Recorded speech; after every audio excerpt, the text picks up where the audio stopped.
Today's video is regarding research writing and submission.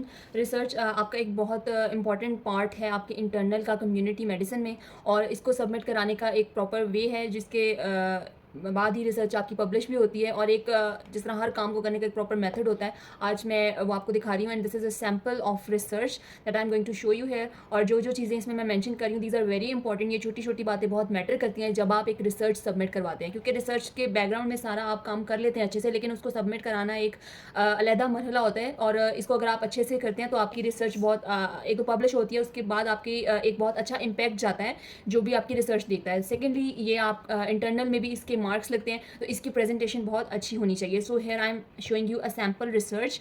तो जो जो इसमें बातें नोट करने वाली है मैं आपको साथ साथ बता रही हूँ। So keep these in mind, और अपनी रिसर्च आपने पब्लिश करते हुए, इनको प्रिंट करते हुए, प्रेजेंट करते हुए इन चीज़ों का ध्यान लाजमी रखना है। फर्स्ट ऑफ ऑल, ये आउटर लेआउट है जो आपने देख लिया है, बाकी इसके अंदर कुछ बातें वो मैं आपको साथ बताती हूँ।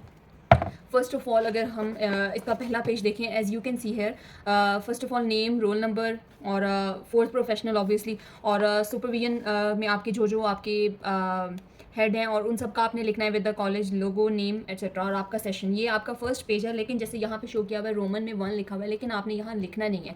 ये पेज 1 है आपका, लेकिन इस पर कभी भी पेज नंबर मेंशन नहीं करना। This is very important.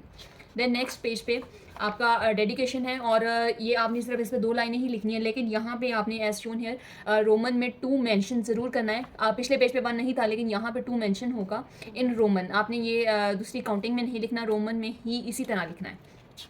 Next is acknowledgement. अच्छा, एक्नॉलेजमेंट भी इसी तरह का एक पैरा है जिस तरह यहाँ पे लिखा हुआ है, आपके अपने सुपरवाइजर से रिलेटेड होगा। Then signature, name, roll number, date, again Roman में 3 आ रहा है इसमें।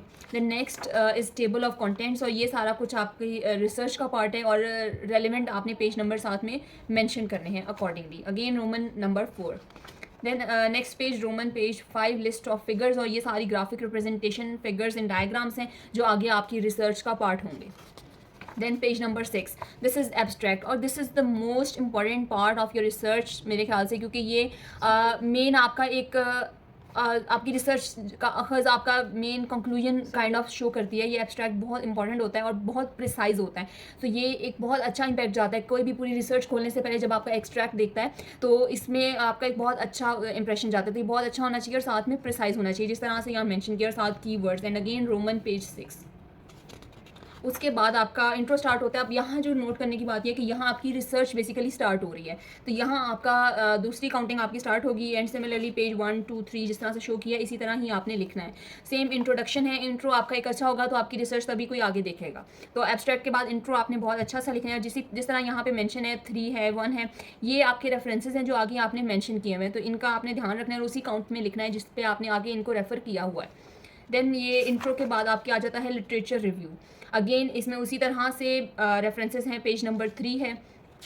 देन अगेन ये आपका सारा लिटरेचर है। ऑब्जेक्टिव्स ऑफ स्टडी, ये आपके में ये ऑब्जेक्टिव्स वेरी क्लियर होने चाहिए, ये आपने उसमें घुमा के इसमें कोई बात नहीं करनी, ये बिल्कुल टू द पॉइंट होंगे आपके ऑब्जेक्टिव्स।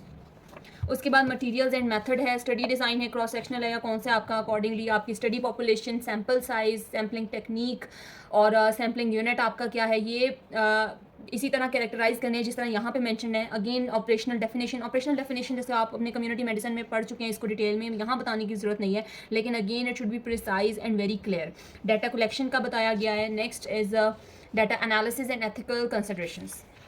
उसके बाद आपके सारे रिजल्ट्स, फैक्ट्स एंड फिगर्स हैं जिस तरह यहाँ पे शो किए हुए हैं, ये सारी चीज़ें आपकी अपने रिसर्च टॉपिक से रिलेटेड होंगी। बाकी का पार्ट वो था जो आपका सब रिसर्चेस में कॉमन था। इसी तरह नेक्स्ट पेजेस में देखते हैं, वही काउंटिंग आपकी साथ साथ जा रही है और बहुत ही नाइस वे में इसको प्रेजेंट किया हुआ है। जिस तरह ये रिसर्च में ये एक पब्लिश रिसर्च है, इसी तरह आपकी एक रिसर्च बहुत नीट एंड क्लीन और इसी तरह डिस्प्ले होनी चाहिए। ये सारे फिगर्स डिस्प्ले किए हुए हैं। Then discussion, again an important part of your research. इसी तरह पेज नंबर इसमें जा रही है, इसी तरह डिस्कशन लिखनी है। देन अगेन लिमिटेशंस हैं इसमें। Conclusion, again very precise, very neat and to the point conclusion होना चाहिए आपका। Then annexure and remaining part of the research as I have shown you here. तो ये एक रिसर्च है जिस तरह मैंने आपको दिखाया, ये छोटी छोटी बातें हैं जो कि आपकी रिसर्च को बहुत एक प्रिसाइज और बहुत एक अच्छा इंप्रेशन जाता है आपकी रिसर्च का। तो आपने इन्हीं चीज़ों को फॉलो करना है और इससे आपकी रिसर्च बहुत अच्छी बन जाएगी।